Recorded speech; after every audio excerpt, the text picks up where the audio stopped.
स्वाधीनता संग्रामी तथा सुंदरगढ़ पहला सदर विधायक द्वारिकानाथ कुसुमकर 132तम जन्म वार्षिक पालन।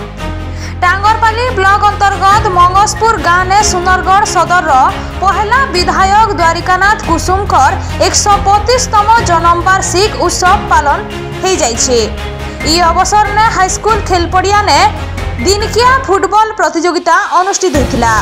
भिन्न भिन्न अंचल 6टा दल जथा कर्मापड़ा, कुर्ला, धौराढ़ा, आड़कठा, बाउंसमुड़ा और दलदली फुटबॉल दल भाग नहीं बेल के फाइनाल खेल आड़कठा और धौराढ़ा भितरे संघर्षमय खेल होता। फाइनाल खेल ने कहनी गोल न हेबानु रेफरी पेनाल्टी लगी निष्पत्ति नहीं। पेनाल्टी ने धरुआढ़ा दल गुटे गोल ने आड़कठा दल के पराजित करी चैंपियन होते।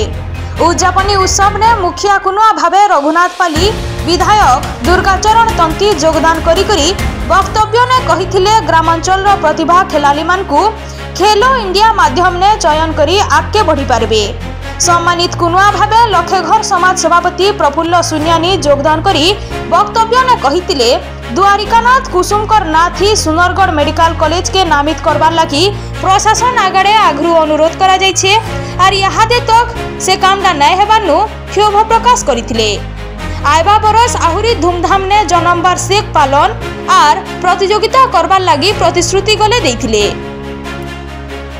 सम्मानित कुनुआ म्युनिसिपालिटी चेयरमैन तनया मिश्र योगदान करी वक्तव्य ने कही जे आइबा दिन के सुंदरगढ़ शहर द्वारिकानाथ कुसुमकर गोटे प्रतिमूर्ति निर्माण करवार लगी प्रतिश्रुति देथिले। संपादक ललिंद्र सिंह, कार्यकारी सभापति लवणीधर बाग, मंगसपुर सरपंच श्रीमती मुंडा, जोगीमाल सरपंच सौदामिनी भई सम्मानित कुनुआ भावे योगदान करी कृति प्रतियोगी मानकु ट्रॉफी देकरी पुरस्कृत करथिले। खेल के भवानी किसान, सन्यासी मुड़ा और संजय किसान खेल परिचालना करथिले। द्वारिकानाथ कुसुम स्मृति समिति मंगसपुर तरफ कार्यक्रम के आयोजन करा जायथिला। खगेश्वर शासिनी मंच परिचालना करिथिबार बेल के डिलेश्वर जयपुरिया धन्यवाद अर्पण करथिले। सुंदरगढ़ कालो सिंह का रिपोर्ट, दहना टीवी। तो द्वारिकानाथ कुसुम केवल प्रथम विधायक नथिले, से जड़े स्वाधीनता संग्रामी थे एवं परिवार मध्य स्वाधीनता संग्रामी। तांकर पिता मध्य हजारीबाग जेल रे तांकर देहांत होता। से भाया एक जोग जन्मा महान पुरुष, महान व्यक्ति।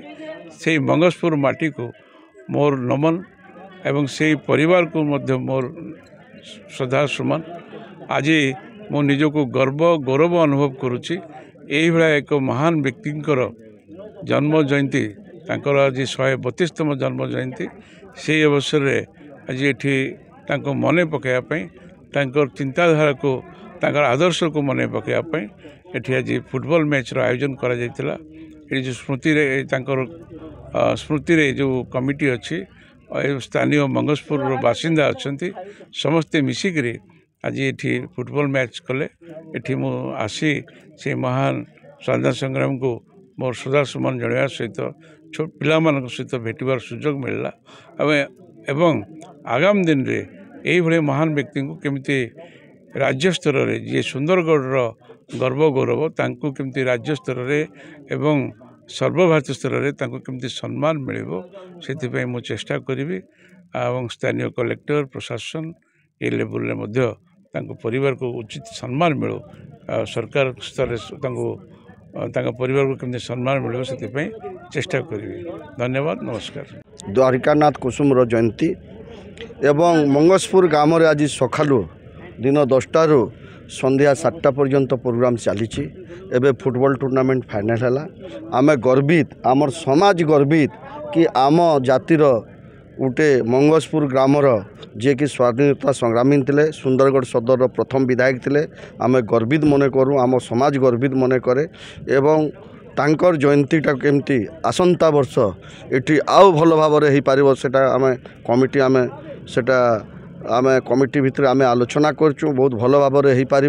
एवं आम थरे प्रशासन को डिमांड देइतनु कि जो सुंदरगढ़ मेडिकल कॉलेज होइछि तार द्वारिकानाथ कुसुम नाँ नामित करा जाऊ एवं आज जो अतिथि माने भी आइतले विधायक आइतले चेयरमैन आइतले तांको भी आमे अनुरोध करचु जेहेतु कि तांकर सरकार अच्छी आमर द्वारिकानाथ कुसुम खाली सुंदरगढ़ सदर प्रथम विधायक नथिले से संग्राम स्वाधीनता संग्राम भी थिले तांको बापा भी स्वाधीनता संग्राम भी थिले एवं तांको नाम रे जदि सुंदरगढ़ मेडिकल कॉलेज नामित करा गले आमे बहुत खुशी हेबु सुंदरगढ़ बासी भी खुशी हेबो एटा हमर प्रशासन पाखरे डिमांड